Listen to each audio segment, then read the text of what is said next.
빌레몬서 1장 12절과 17절 두 구절만 읽도록 하겠습니다. 내가 그를 다시 보내었노니 그런즉 너는 그를 받아들이라. 그는 곧 내 속 중심과 같은 자니라. 17절 그러므로 내가 나를 동반자로 여기거든 마치 나를 받아들이는 것 같이 그를 받아들이라. 제가 기도드리겠습니다. 하나님 아버지 감사합니다. 오늘 저희들 이렇게 다시 모이게 해주셔서 감사하고 또 이렇게 건강한 몸으로 다시 모일 수 있게 하나님 지켜주시고 인도해 주셔서 너무나도 감사드립니다. 오늘 선포되는 말씀을 통해서 우리 모두 한 마음이 되도록 해주시고 다 함께 주님께 경배드리는 뜻깊은 시간이 될 수 있도록 축복해 주시길 바랍니다. 감사를 드리며 살아계신 우리 주 예수 그리스도의 이름으로 기도드렸습니다. 아멘. 전에 제가 말씀 전할 차례 때 복음에 대해서 전했고 그 전에는 이제 즐거운 교회 생활이라는 주제로 말씀을 전했었는데 그때 잠깐 이렇게 빌레몬서 말씀 인용했던 적이 있었거든요. 근데 그때 이제 빌레몬서 이렇게 공부하고 또 강의도 들으면서 너무 이렇게 마음에 좀 은혜가 돼서 함께 나누려고 이렇게 준비했습니다. 보시면 아시겠지만 빌레몬서의 저자는 이렇게 사도 바울입니다. 오늘은 제가 이제 1절부터 17절까지 제가 이제 말씀을 이야기할 건데요. 일단 1절과 9절에서 보면 갇힌 자라는 말이 있어요. 그리고 10절에는 결박이라는 표현이 있는데 이거를 통해 알 수 있는 것은 바울이 이 서신을 기록했을 때 그가 감옥에 있었습니다. 그래서 이 서신은 바울의 이제 옥중 서신이라고도 불립니다. 하지만 이 빌레몬서는 단순히 바울의 옥중 서신일 뿐만 아니라 정확하고 분명한 복음과 구속의 진리가 담겨있는 복음서의 최고봉이기도 합니다. 그러니까 전 시간에 제가 이제 복음에 대해서 이야기했는데 어떻게 보면 복음을 좀 더 구체적으로 제가 설명하는 그런 시간이 되기도 합니다. 이 빌레몬서는 그 빌레몬의 종인 오네시모를 위해서 바울이 빌레몬을 향해 간청하는 내용에 관한 것입니다. 빌레몬에게는 그 오네시모라는 종이 있었어요. 근데 이 종 오네시모가 주인 빌레몬에게 어떤 큰 죄를 지어가지고 빌레몬으로부터 도망을 쳤어요. 근데 이제 그 죄 때문에 결국 이제 오네시모는 그가 저지른 죄로 인해 붙잡혀가지고 감옥에 갇히게 되었는데 놀랍게도 그 감옥에서 먼저 갇혀있던 바울을 만난 거예요. 그래가지고 바울로부터 복음을 들었고 또 구원을 받아서 하나님의 자녀가 됐습니다. 이제 이렇게 이제 감옥에서 바울과 오네시모가 형제가 되었어요. 근데 이제 또 둘이 이제 이런저런 이야기를 나누다 보니까 이 오네시모의 주인이 빌레몬이라는 걸 알게 됐는데 이 빌레몬은 평소에 사도 바울이 아주 잘 알고 지내던 아주 마음이 친밀하고 가까운 형제였던 거예요. 아무튼 이 둘은 이제 그리스도 안에서 형제가 돼가지고 감옥에서 함께 지내다가 이제 오네시모가 이제 석방이 될 시간이 딱 다가왔어요. 그래서 사도 바울이 빌레몬에게 보내는 서신을 기록해가지고 오네시모에게 딱 주면서 다른 데 가지 말고 세상 방황하지 말고 그냥 주인 빌레몬에게 다시 돌아가서 거기서 잘 살아라. 이제 이런 내용인 거예요. 빌레몬서의 핵심 내용은 이제 세 명이 줄을 이루고 있습니다. 빌레몬과 오네시모하고 사도 바울 세 명이에요. 근데 이 세 명을 복음과 연결해서 살펴보면 빌레몬이라는 이 주인, 근데 이 빌레몬 이름 자체가 사랑이 많은 자라는 뜻이에요. 그리고 오네시모는 잃어버린 자, 도망간 자, 그리고 사도 바울은 여기서 그 빌레몬에게 간청하는 자입니다. 그러니까 세 명을 복음과 연결해 보면 빌레몬은 하나님을 나타내고 오네시모는 잃어버린 자, 즉 죄인을 나타내고요. 간청하는 사도 바울은 우리를 위해 중보하고 변호하시는 예수 그리스도를 나타내고 있어요. 복음의 진리가 담긴 여러 말씀들이 성경 곳곳에 있는데 이 빌레몬서를 통해서 하나님의 마음과 예수님의 중보 그리고 이렇게 복음의 진리를 다시 한번 공부하시고 되새기면서 뜻깊은 시간이 됐으면 좋겠습니다. 빌레몬서 1장 1절, 2절, 3절 한번 읽어보시겠습니다. 예수 그리스도의 갇힌 자 된 바울과 우리 형제 디모데는 우리가 극진히 사랑하는 자요 동료 일꾼인 빌레몬과 우리가 사랑하는 아비아와 우리의 동료 군사 아기뽀와 내 집에 있는 교회에 편지하노니 하나님 우리 아버지와 주 예수 그리스도로부터 은혜와 평강이 너희에게 있기를 원하노라. 아까도 말씀드렸지만 1절을 통해서 사도 바울이 현재 감옥에 있다는 것을 알 수 있습니다.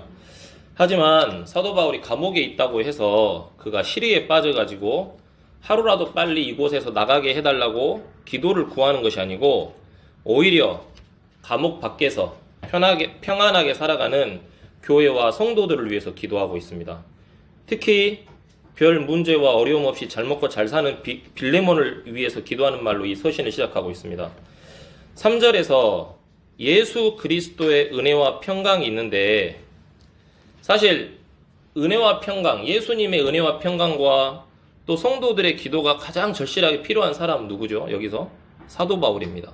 감옥에서 고난의 시간을 보내고 있기 때문에요.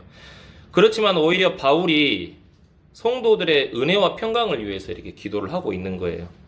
비록 사도 바울은 감옥에 갇혀 있지만 그의 마음은 은혜와 평강으로 가득 차 있다는 것을 우리가 이제 알 수가 있는 겁니다.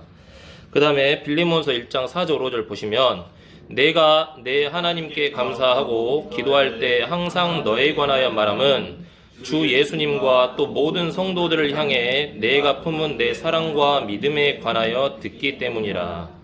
자, 사도 바울이 빌레몬에 대해서 이렇게 칭찬하고 있습니다. 또 감사하고. 근데 그 칭찬의 이유가 뭐냐면 5절에 나와 있죠. 빌레몬이 품은 사랑과 믿음 때문인 거예요. 근데 5절을 이렇게 잘 읽어보시면 빌레몬이 가지고 있는 사랑과 믿음의 대상이 두 개입니다. 두 개. 하나는 예수 그리스도죠. 예수 그리스도이고 다른 하나는 성도들입니다.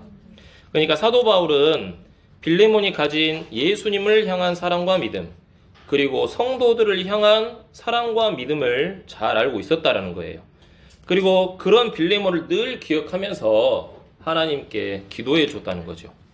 하나님께서도 자, 사도 바울이 빌레몬을 잊지 않는 것처럼 하나님께서도 자기 자신을 사랑하는 사람들을 늘 기억하시고 결코 잊지 않는다고 하십니다. 자, 고린도전서 8장 3절 한번 보시겠습니다.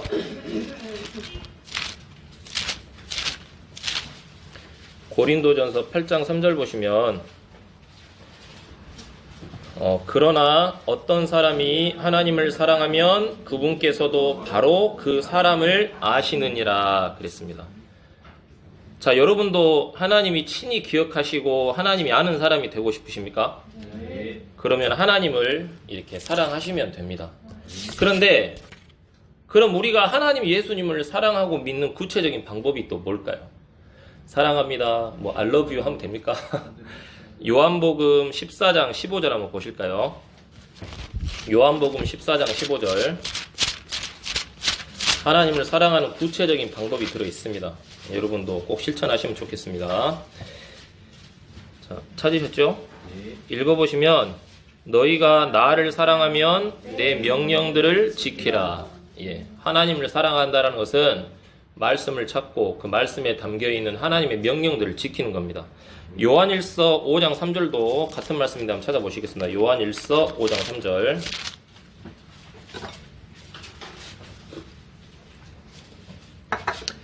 읽어보실까요? 우리가 그분의 명령들을 지키는 것, 이것이 곧 하나님을 사랑하는 것이니라. 그분의 명령들은 무겁지 아니하니라. 하나님의 말씀과 명령을 지키는 것이 바로 뭐라고요? 하나님을 사랑하는 것입니다. 그러니까 말씀을 펴서 공부하고 또 그 올바른 말씀을 먹고 자라고 하나님께 영광을 돌리면 그게 이제 하나님을 사랑하는 거예요.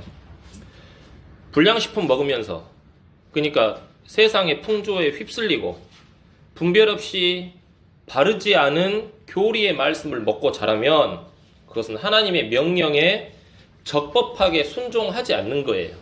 그렇죠? 하나님이 원하시는 모양대로 하나님을 사랑할 수 없다는 겁니다. 그러니까 우리는 그분의 명령들을 지키되 올바른 교리의 틀 안에서 그 말씀에 순종하고 그 말씀들을 지켜야 되는 거예요. 그게 올바로 하나님을 사랑하는 겁니다. 아시겠죠? 자, 그러면 이제 제가 그 예수님을 사랑하는 방법, 하나님을 사랑하는 방법에 대해서 이야기했는데, 그럼 이제 또 뭐에 대해서 이야기하겠습니까? 성도들을 사랑하고 믿는 방법에 대해서 알아봐야 됩니다. 그리고 빌레몬은 그것을 어떻게 실천했을까요? 빌레몬의 사랑과 믿음에 대해서는 어디에 나오냐면 바로 밑에 이제 6절에 나옵니다. 한번 읽어보실까요? 또 내가 그리함은 너희 믿음을 나누는 일이 그리스도 예수님 안에서 너희 안에 있는 모든 선한 것을 인정받음으로 말미암아 효력 있게 하려 함이라. 방금 읽었던 6절을 좀 요약해서 정리해보면 그리스도 예수님 안에서 모든 선한 것을 인정받는 것이 바로 믿음을 나누는 일입니다. 믿음을 나누는 일. 근데 이 믿음을 나누는 일을 영어 킹제임스 성경으로 보면은 믿음을 나누는 일이 커뮤니케이션이라고 나와 있어요. 커뮤니케이션. 무슨 뜻이죠? 의사소통입니다. 의사소통. 그렇죠.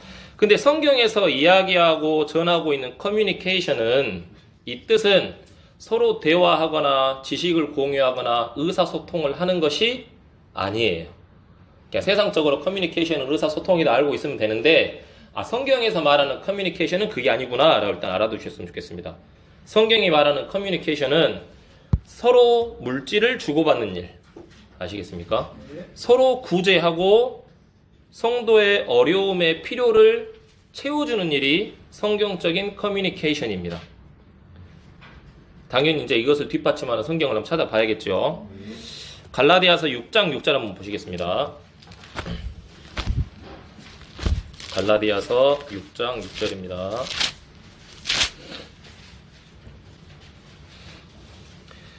말씀 안에서 가르침을 받는 자는 가르치는 자와 함께 모든 것을 나눌지니라 그랬습니다. 나눌지니라 나와 있죠. 나눌지니라 라는 이 말씀이 커뮤니케이션의 동사형인 커뮤니케이트가 쓰이고 있습니다. 그러니까 말씀을 배우는 자는 말씀을 가르치는 자와 함께 모든 좋은 것을 공유하면서, 즉 물질을 함께 공유하면서 그들의 필요를 채워주라고 말씀하는 겁니다.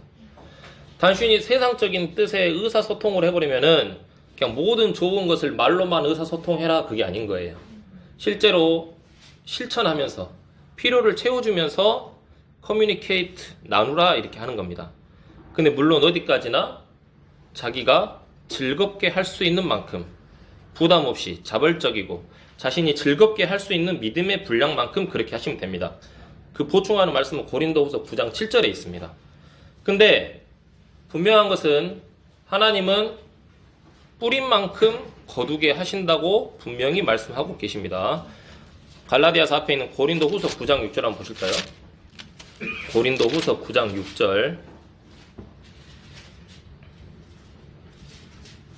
9장 6절 7절 한번 보시죠. 읽어보시죠. 헌금의 원리라고 되어 있는데 다만 내가 말하려는 바는 이것이니 곧 인색하게 뿌리는 자는 또한 인색하게 거둘 것이요 풍성하게 뿌리는 자는 또한 풍성하게 거두리라는 것이라. 저마다 자기 마음속에 정한 대로 낼 것이요 마지못해 하거나 억지로 하지 말지니 하나님은 즐거이 내는 자를 사랑하시느니라. 예, 이렇게 되어 있습니다. 그렇죠? 그래서 우리는 이 말씀을 분명히 마음에 새기고 정말 성도들의 필요를 채워주는 그런 실천을 하면 좋겠습니다. 또 그것과 관련해서 자 빌레몬서 4장 14, 15, 16절 이제 본문으로 한번 와보시겠습니다. 빌레몬서 4장 14, 15, 16절 보시면 그럼에도 불구하고 너희가 나의 고난을 함께 나누었으니 잘하였도다. 빌립보 사람들아 이제 잠깐만요. 빌립보서입니다. 빌립보서 4장 14, 15, 16절 죄송합니다. 빌립보서 4장 14, 15, 16절 그럼에도 불구하고 너희가 나의 고난을 함께 나누었으니 잘하였도다. 빌립보 사람들아 이제 너희도 알거니와 복음의 초기에 내가 마케도니아를 떠날 때 주고받는 일로 나와 나눈 교회가 오직 너희 외에는 없었느니라. 심지어 데살로니가에 있을 때에도 너희가 한 번 그리고 또다시 내 필요를 위해 보내었느니라. 그러니까 이제 14절에서도 나누었으니라는 말이 있는데 그 나누었으니라는 말 표현을 15절에서 구체적으로 뭐라고 하냐면 주고받는 일로 나와 나는 교회가 오직 너희 외에는 없었느니라 라고 하였습니다.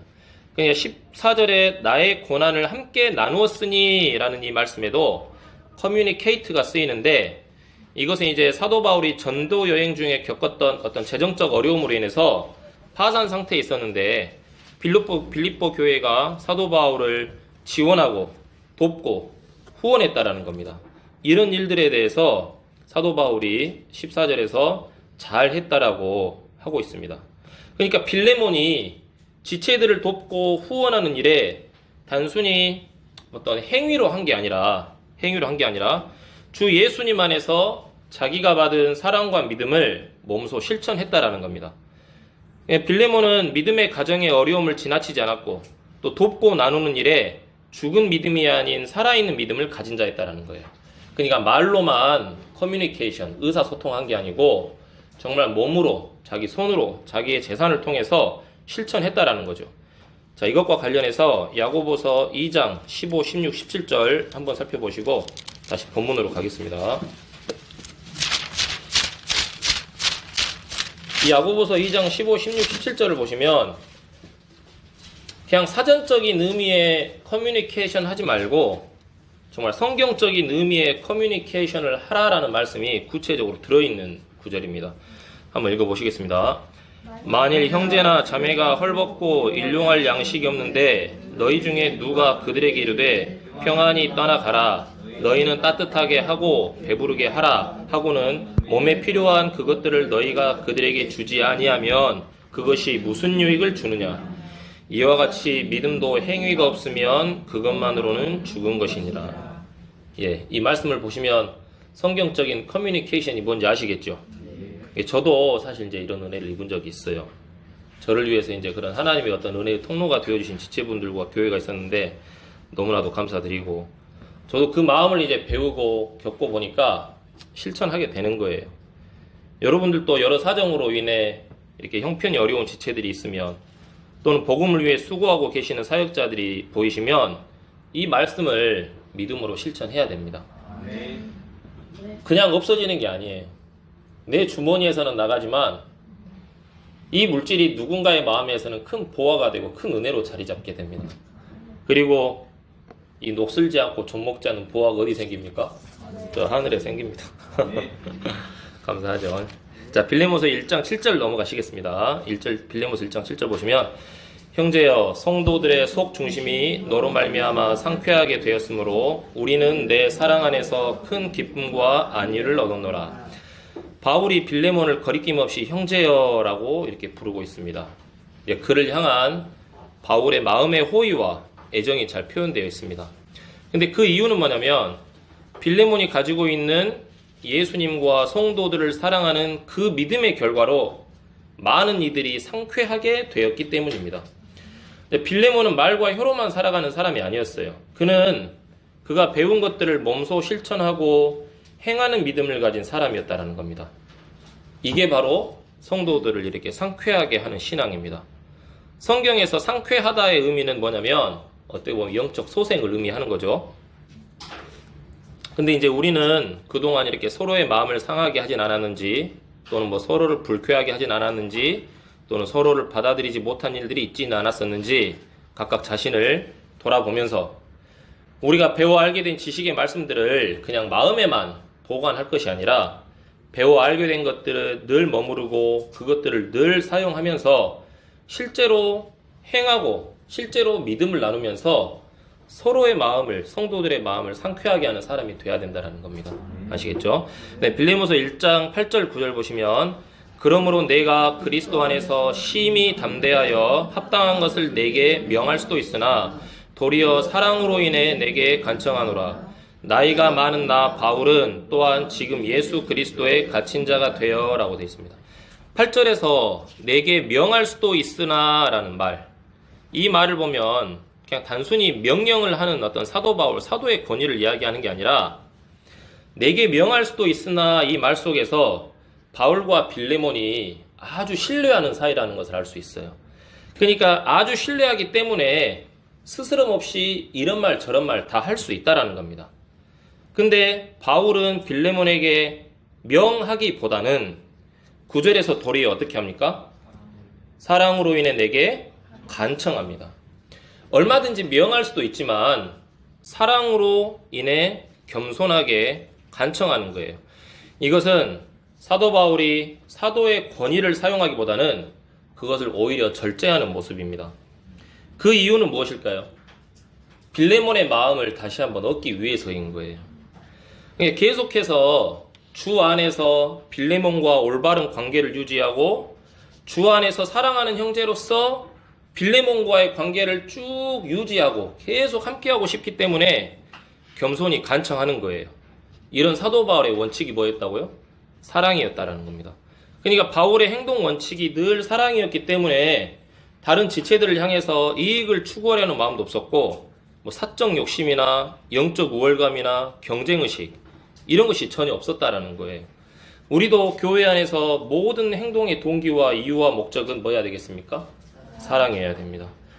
또 이런 과정을 통해서만이 내가 받아들여지고 내가 저분의 마음속에 귀한 지체이구나 또 그런 것을 알고 서로 깨달아갈 때 우리가 한마음 한입으로 영광을 돌릴 수가 있는 겁니다. 자, 빌레몬서 1장 10절에 보면 내가 결박 중에 낳은 나의 아들 오네시모를 위하여 내게 간청하노라. 자, 이제 여기서부터 저는 참 말씀을 듣고 이렇게 멘모에 가면서 막 듣는데 너무 이렇게 감사가 되더라고요. 사도 바울이 오네시모를 향해서 뭐라고 합니까? 내가 낳은 나의 아들 오네시모. 정말 은혜롭더라고요. 오네시모는 복음을 듣고 그 복음을 믿음으로 받아들여서 구원을 받았어요. 정말 감사하고 놀라운 게 뭐냐면 바울이 가진 오네시모를 향한 그 마음과 그 표현인 거예요. 이 서신에서 야 빌레몬아 너의 종 오네시모가 구원을 받았다 그렇게 안 하고 있어요. 뭐라고 하죠? 내가 낳은 나의 아들 오네시모라고 하고 있어요. 세상의 신분과 지위가 그리스도의 복음으로 인해서 완전히 허물어져 버렸어요. 그러니까 한낱 빌레몬의 종에 불과했던 오네시모가 이제는 복음으로 인해서 사도 바울의 아들이 돼버린 거예요. 형제가 돼버린 겁니다. 이게 바로 복음의 권능이고 하나님의 말씀의 권능인 거예요. 왕과 종을 하나 되게 하고 유대인과 이방인을 하나 되게 하고 모든 어떤 차별이 없는 의가 우리 예수 그리스도의 복음이라는 겁니다. 그래서 10절에서 바울이 마지막에 뭐라고 되어 있습니까? 내게 간청하노라 그랬습니다. 참 이것도 참 놀라운 거예요. 바울이 빌레몬에게 오네시모에 대해서 간청합니다. 마치 이 모습처럼 우리의 중보자이고 변호자이신 예수님께서도 우리를 위해서 누구에게 간청하고 계십니까? 하나님께 간청하고 계십니다. 예수님이 우리를 위해서 하나님께 간청할 때 우리가 죄로 인해 멸망받아 마땅하니까 지금 당장 빨리 하나님의 진노와 심판을 내려서 저 사람들을 다 심판해버리라고 간청하는 것이 아니고 예수님 자기 자신이 친히 대신 죽어서 그 핏값으로 사신 하나님의 자녀된 자들이니까 우리를 그냥 받아들여 달라고 예수님께서 하나님께 간청하고 계신다라는 겁니다. 우리 각자 옆에 한 분 한 분 앉아 계시는데 또 옆에 계시는 한 분 한 분을 바라보고 또 교회 제목에 교회와 함께하지 못하는 지체들을 한번 떠올려 보십시오. 그분들을 위해서 하나님께 간청하고 중보하고 계시는 분이 누구시죠? 바로 예수님이라는 겁니다. 그냥 아무개 형제, 그냥 아무개 자매가 아니라 예수님의 중보가 든든히 지켜주고 받쳐주시는 아무개 형제이고 우리 자매인 거예요. 우리 모두가 복음으로 태어난 하나님의 자녀들이라는 겁니다. 고린도 4장 15절에 이 말씀이 잘 나와 있습니다. 그리스도 예수님 안에서 복음을 통하여 내가 너희를 낳았느니라 라고 되어 있습니다. 우리 모두는 복음 안에서 태어난 하나님의 자녀들로서 진리 안에서 함께 걷고 하나님을 기쁘시게 하는 삶을 살아가면 됩니다. 근데 그냥 걷지 말고 약하고 병든 자에게 예수님이 늘 어떻게 했습니까? 도와달라고 하면 믿음이 약한 자들을 일으켜 세우시고 손을 내밀어서 일으켜 세우시고 손을 내밀어서 치유하시고 손을 내밀어서 만져주셨잖아요. 그렇죠? 그러니까 우리도 서로 지체들에게 이렇게 손을 내밀어서 일으켜 세우시고 또 권면에서 같이 진리 안에서 걸었으면 좋겠습니다. 그리고 10절에 방금 읽었던 그 오네시모를 위하여라는 말씀, 그러니까 한낱 보잘것없는 노예에 불과했던 사람을 위해서 사도 바울이 지금 서신을 적어서 주인에게 보내는데 사실 이것은 쉽지 않은 말이죠. 여러분 뭐 광양시 시장님이 저를 위해서 뭐 추천서 하나 써주는 게 쉽겠습니까? 쉽지 않겠죠. 사도 바울이 그냥 어디 한낱 종에 불과한 사람을 위해서 서신을 적어 보낸다는 것은 쉬운 일이 아닌 거예요. 근데 사도 바울은 기꺼이 오네시모를 그렇게 했다라는 거죠. 예수님께서 한낱 보잘것없는 수증기에 불과한 우리 인간들의 죄값을 대속하고 중보 변호하기 위해 죽어주시기까지 한 거, 이게 같은 겁니다. 아시겠죠? 그래서 이 주님의 사랑이 사도 바울의 그 오네시모를 향한 마음으로 잘 드러나고 있습니다. 빌레몬서 1장 11절 보시면 그가 지나간 때에는 내게 무익하였으나 이제는 너와 내게 유익함으로 그랬습니다. 자, 지나간 때라는 말이 있고 또 무슨 말이 있습니까? 이제는 이라는 말이 있습니다. 지나간 때에 오네시모는 무익하고 악하고 불의하고 쓸모없고 아주 무거운 형벌이 적합한 자였습니다. 근데 이제는 예수 그리스도의 복음으로 인해 이제 어떤 자가 되어버렸습니까? 유익한 자가 됐습니다. 그러면 이 모습을 통해 봤을 때 우리는 어땠다는 것을 알 수 있습니까? 우리도 전에는 오네시모처럼 하나님 앞에서 무익했고 더러웠고 사악했고 불법과 부정으로 가득해가지고 하나님이 미워하시는 자들이었어요. 인정하시죠? 근데 우리 주 예수 그리스도께서 우리를 만나 주셨고 복음의 말씀과 믿음이라는 선물을 주셔서 거듭났고 그 결과 우리는 하나님의 자녀가 돼서 이제는 어떤 자가 됐습니까? 유익한 자가 됐다라는 겁니다. 그러니까 복음이 노예, 종이었던 오네시모를 사도 바울의 영적 아들로, 무익한 자를 유익한 자로, 죄인을 의인으로, 부정한 자를 거룩한 자로, 육신의 열매를 맺는 자를 성령의 열매 맺는 자로 변화시켰다라는 거예요. 말씀을 통해서 우리가 전에는 어떤 자였고 지금은 어떤 자인지를 늘 살펴봐야 됩니다. 구원받기 전에 우리 근본 모습을 다시 되새기는 것은 아무리 반복해도 지나치지 않아요. 베드로후서 1장 12절에 보시면 우리가 다시 기억하기에, 우리로 하여금 다시 한번 기억하게 하기 위해서 베드로가 말하고 또 말한다는 그런 말씀이 있어요. 자, 디모데전서 1장 13절 한번 보실까요? 우리도 우리 전의 모습을 한번 살펴보시겠습니다. 디모데전서 1장 13절 보시면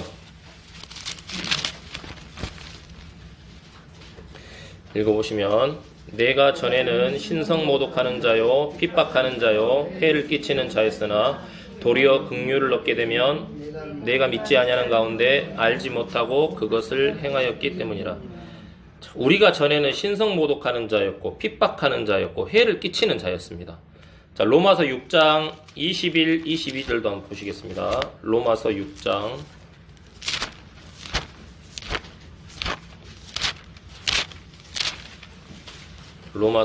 21, 22절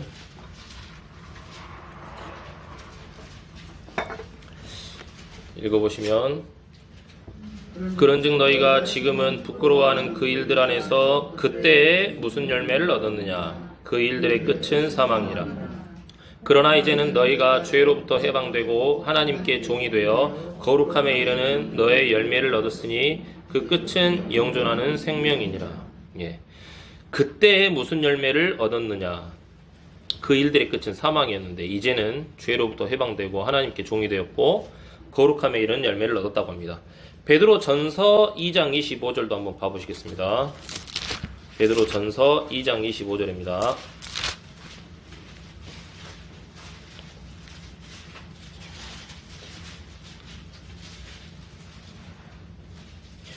읽어보시면 너희가 전에는 길 잃은 양 같았으나 지금은 너의 혼의 목자요 감독이신 분에게로 돌아왔느니라. 그러니까 방금 살펴본 말씀들을 보면 우리가 전에는 어떠했고 지금은 어떠한 자인지를 알 수가 있다는 겁니다. 근데 이전과 지금이나 그때의 열매나 지금의 열매나 여전히 같다면 이건 좀 뭔가 심각한 문제가 있는 거겠죠. 당장 회개해야 되는 겁니다. 우리가 맺어야 될 열매는 이런 육신의 열매, 사망의 열매가 아니고 거룩함에 이르는 열매, 영존하는 생명의 열매입니다. 아시겠죠? 자, 한때 우리는 사악한 행위들로 인해서 멀리 떨어진 하나님의 원수였던 자들입니다. 골로새서 1장 21절 22절에 나와 있는데, 그런데 우리는 예수 그리스도로 말미암아 화해를 이루었고 이제 가까워졌습니다. 또 예수 그리스도를 통해서 거룩하고 흠없고 책망할 것이 없는 자로 제시되었습니다. 이것이 바로 예수님께서 십자가에 못 박혀 돌아가신 이유입니다. 바울은 오네시모가 이런 변화를 받아서 무익한 자에서 유익한 자가 되었다고 합니다.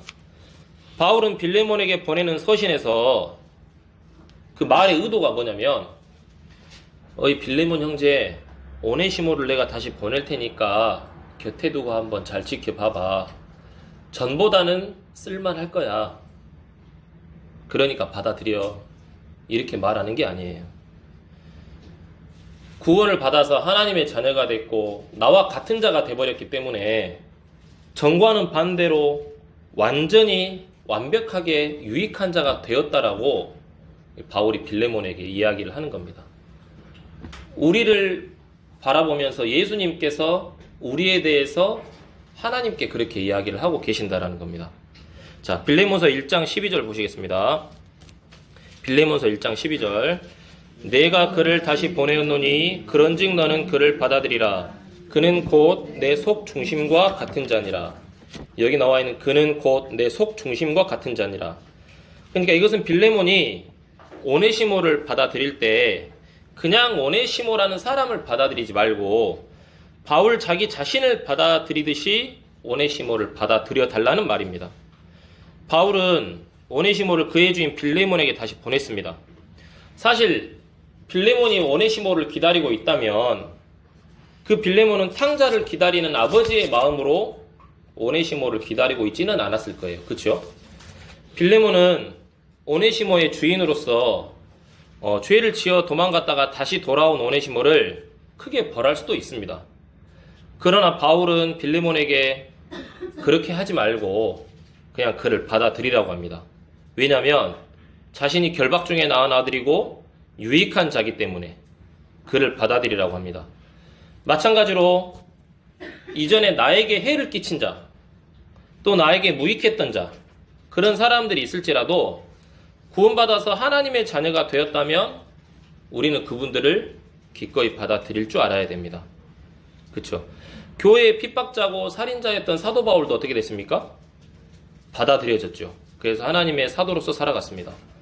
아버지의 재산을 창기와 허랑방탕하게 탕진하고 돌아온 탕자도 아버지께로 받아들여졌습니다. 그렇다면 당연히 우리도 받아들이는 마음을 가져야 됩니다. 로마서 14장 1절 한번 보실까요? 로마서 14장 1절입니다.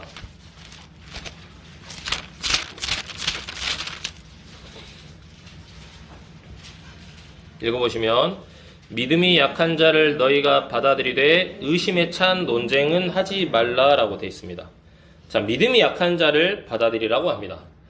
그냥 말로 믿음이 약한 자이긴 한데 성경의 말씀에서는 사실 좀 이렇게 어떤 삶 속에서 믿음이 약한 자를 쉽게 말하면 어떤 자냐면 육신적인 자죠. 육신적인 자. 그러나 그런 분들을 향해 의심에 찬 논쟁을 하라고 합니까? 하지 말라고 합니까? 하지 말고 그냥 받아들이라고 합니다.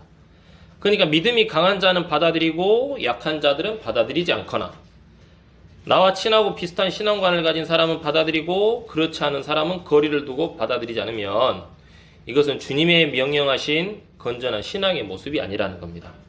그래서 로마서 15장 7절에서 그리스도께서 하나님의 영광을 위해 우리를 받아들이신 것 같이 너희도 서로를 받아들이라 라고 되어 있는 것입니다. 우리는 이렇게 서로 받아들이면서 신앙을 하면서 이 자리에 있습니다.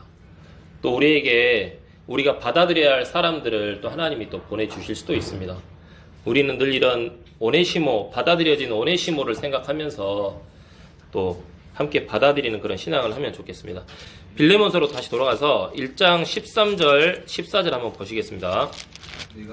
내가 그를 나와 함께 있게 하여 복음으로 인해 결박당한 나를 너 대신 섬기게 할 수 있었으나 너의 동의 없이는 내가 아무것도 하기를 원치 아니하노니 이것은 내가 베푸는 은택이 마지못해 하는 것처럼 되지 아니하고 자진해서 하는 것처럼 되게 하려 함이라.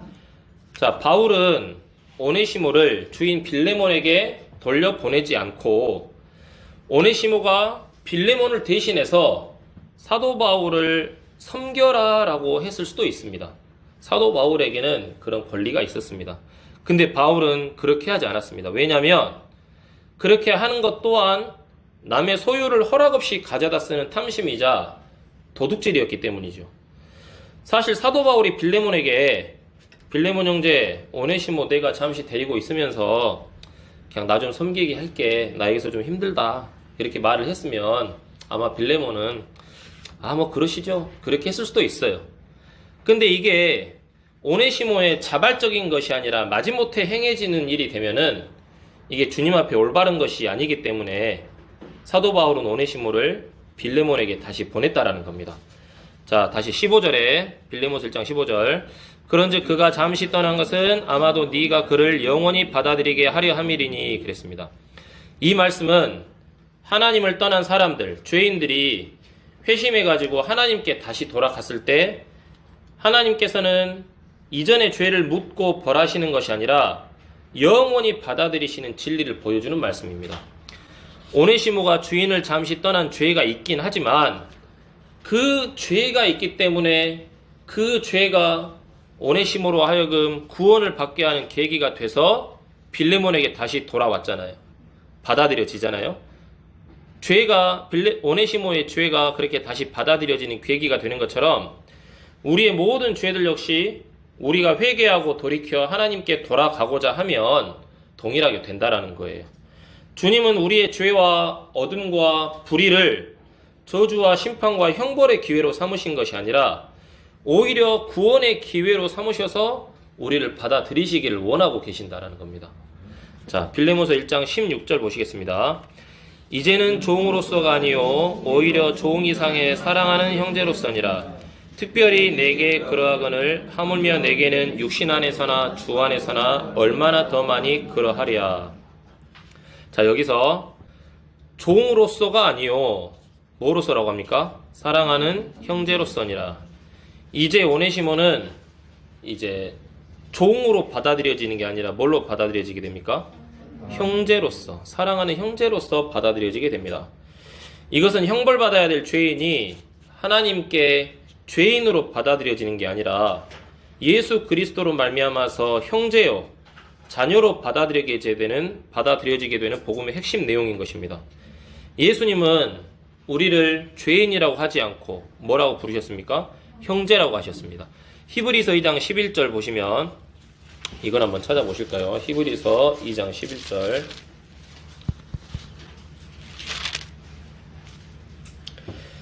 거룩히 구별하시는 분과 거룩히 구별된 자들이 다 하나에서 났으니 이러한 까닭에 그분께서 그들을 형제라 부르기를 부끄러워하지 아니하시고. 이제 바울에게 오네시모는 더 이상 빌레몬의 종 오네시모가 아닙니다. 이제 오네시모는 복음으로 낳은 아들이고 내 속 중심과 같은 자이고 사랑하는 형제인 겁니다. 바울에게 오네시모가 이렇게 귀한 사람인데 빌레몬에게는 오네시모가 얼마나 더 귀하고 소중한 형제이겠냐라고 이렇게 사도 바울이 빌레몬에게 묻는 것이 16절의 요점입니다. 전에 빌레몬과 오네시모는 단지 육체적으로 주인과 종의 관계였지만 그 관계에 한 가지 더 얹어서 그 주인과 종의 육체적 관계를 넘어서 이제 주 안에서 영적으로 형제가 되었으니 얼마나 더 소중한 관계가 형성된 거냐라고 사도 바울이 빌레몬에게 강조하고 있는 내용입니다. 자, 이제 빌레몬서 1장 17절 보시겠습니다. 그러므로 네가 나를 동반자로 여기거든 마치 나를 받아들이는 것 같이 그를 받아들이라. 자, 17절. 그러므로 네가 나를 동반자로 여기거든 마치 나를 받아들이는 것 같이 그를 받아들이라 돼 있습니다. 이 17절을 깊게 생각하면서 반복해서 읽어보면 오네시모가 빌레몬에게 받아들여지는 것은 오네시모의 행위나 노력, 고생, 오네시모의 어떠함, 어떤 조건 때문에 받아들여지는 것이 아님을 알 수가 있습니다. 그러면 오네시모가 받아들여지는 그 이유는 뭐냐면 빌레몬과 바울과의 관계 속에서 오네시모의 죄의 문제와 그의 받아들여짐이 해결되고 결정된 것을 알 수가 있습니다. 그럼 우리의 구원은 어떻습니까? 하나님과 우리 사이의 죄의 문제가 우리가 가지고 있는 어떠한 성실함, 열심, 희생, 봉사, 선행, 노력 이런 것들로 해결되는 게 아닙니다. 우리가 우리 죄의 문제를 해결받고 하나님께 받아들여지는 것은 누구와 누구의 관계 속에서 해결되는 겁니까? 하나님과 예수님의 관계 속에서 해결된 거라는 겁니다. 그러니까 바울의 간청으로 오네시모가 빌레몬에게 받아들여지듯이 우리 또한 예수 그리스도의 희생과 중보로 우리가 하나님께로 받아들여지는 것입니다. 한번 이제 상상을 해보세요. 상상을 해보시면 이제 오네시모가 석방해서 이제 빌레몬의 집으로 이제 가고 있어요. 근데 멀리서 그 모습을 보던 빌레몬의 이제 다른 종들이 이제 빌레몬에게 말합니다. 주인님, 저 죄를 짓고 도망갔던 오네시모가 돌아오고 있습니다.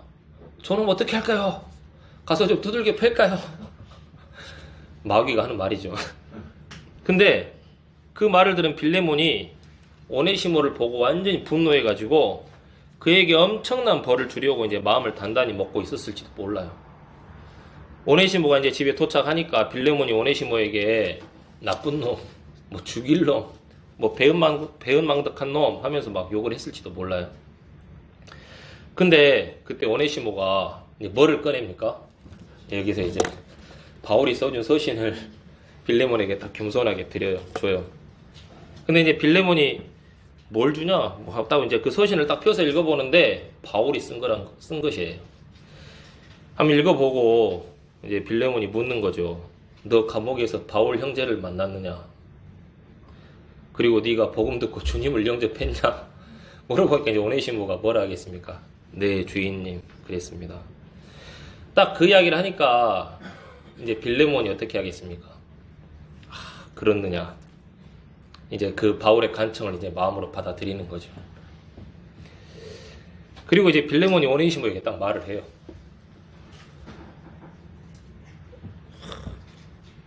이놈의 종 그러지 않고, 아이고 우리 형제 왔네. 그렇게 하는 거죠. 잘 왔다. 그동안 고생 많이 했다. 이제 우리 화해했으니까 이제 지나간 과거는 다 잊어버리고 이제 우리 화목하게 잘 지내자. 이제 빌레몬이 오네시모에게 이제 그렇게 하는 거예요. 그러니까 빌레몬의 어떤 받아들임과 이렇게 사도 바울의 어떤 그 사랑의 간청을 이제 오네시모가 다 깨닫는 거죠. 오네시모도 많이 울었을 것 같아요. 그죠? 그리고 이제 온 마음을 다해서 이제 남은 생을 주인 빌레몬을 위해서 살고 또 이제 자신이 받은 사랑과 은혜를 늘 기억하면서 이렇게 겸손해서 살았을 거란 말이에요. 이 빌레몬의 인생을 사자성어로 하면 뭐라 할까요? 인생 역전. 길에서 많이 보십니까? 인생 역전. 근데 이제 이런 오네시모의 인생 역전 이야기가 오네시모에게만 해당하는 것이 아니고 우리에게 해당하는 이야기라는 거예요. 우리에게도. 전에 우리는 하나님 앞에서 단지 어떤 심판받을 죄인, 벌레 같은 죄인들에 불과했어요. 근데 이제 우리는 하나님의 자녀이고 친구이고 하나님의 집안에 속한 자고 또 형제가 된 거예요. 바울이 마치 나를 받아들이는 것 같이 그를 받아들이라, 이렇게 바울이 빌레몬에게 간청하며 하는 말인데 자신을 받아들이듯이 오네시모를 받아들여 달라는 거죠. 근데 이 말은 누가 누구에게 하는 말이기도 합니까? 예수님께서 하나님께 간청하는 말이기도 한 거예요. 그러니까 우리는 이 말씀을 통해서 우리가 알 수 있는 게 뭐냐면, 우리가 나중에 훗날 하나님 앞에 서서 하나님께 받아들여질 때 우리가 어떻게 받아들여지는지를 알 수가 있는 겁니다. 그러니까 우리가 예수님의 간청을 통해서 훗날 하나님께로 받아들여질 때 우리가 전보다 뭐 더 나아진 대우, 더 나은 환경을 제공받는 게 아닙니다. 우리는 예수 그리스도하고 똑같이 받아들여지는 거예요. 그냥 받아들여지는 게 아니고 우리가 우리 주 예수님, 우리 주 예수 그리스도하고 똑같이 받아들여진다라는 겁니다. 하나님께서 예수님을 보고 나의 사랑하는 아들, 나의 사랑하는 자녀라고 하는 것처럼 우리도 우리가 하나님 앞에 섰을 때 똑같이 나의 사랑하는 자녀 이렇게 부르신다는 거예요. 그러니까 더럽고 추하고 악하고 아무 짝에도 쓸모가 없었어요. 우리는 정말 무익했었는데 우리가 예수 그리스도와 동일하게 받아들여지고 하나님은 그런 우리를 아들로 대우하시고 그렇기 때문에 우리를 자녀처럼 아들처럼 징계하시고 훈육하고 가르치고 사랑하신다는 거예요. 이게 우리 주 예수 그리스도의 복음이라는 겁니다. 우리는 지나간 때에 비해서 약간 더 좋은 대우를 받는 게 아니에요. 하나님께서 예수 그리스도를 아끼시고 사랑하시고 받아들이시는 것처럼 우리도 그와 동일하게 똑같이 아낌을 받고 사랑을 받고 받아들여진다라는 겁니다. 이게 이 빌레몬서에 들어있는 하나님의 복음의 진리고 또 은혜인 거예요. 자, 감사하죠. 근데 이 감사함을 기억 못하게 우리의 생각을 가로막는 자가 있고 뺏어가는 자가 있다라는 겁니다. 이 감사함을 잊어버리고 잃어버리고 절대로 뺏기지 말아야 됩니다. 얻어서 알게 된 많은 지식으로 우리 우쭐대지도 말고 서로 판단하지도 말고 우리가 주님 앞에 서는 날까지 우리 원래 모습은 그저 은혜로 받아들여진 종 오네시모임을 늘 기억하고 우리가 겸손하게 또 사랑하며 신앙하는 우리 성도들이 돼야 된다는 겁니다. 그러니까 우리가 여기에 있는 이유가 우리의 노력이라든가 우리의 행위라든가 우리의 선함 그런 것들로 있는 게 아니라는 그런 마음이 듭니다. 다 예수님께서 간청하시고 중보해 주시는 결과로 우리가 인도받아 여기에 있는 거예요. 오네시모의 모임입니다. 우리는 우리 서로 사랑하고 받아들이고 함께 신앙했으면 좋겠습니다.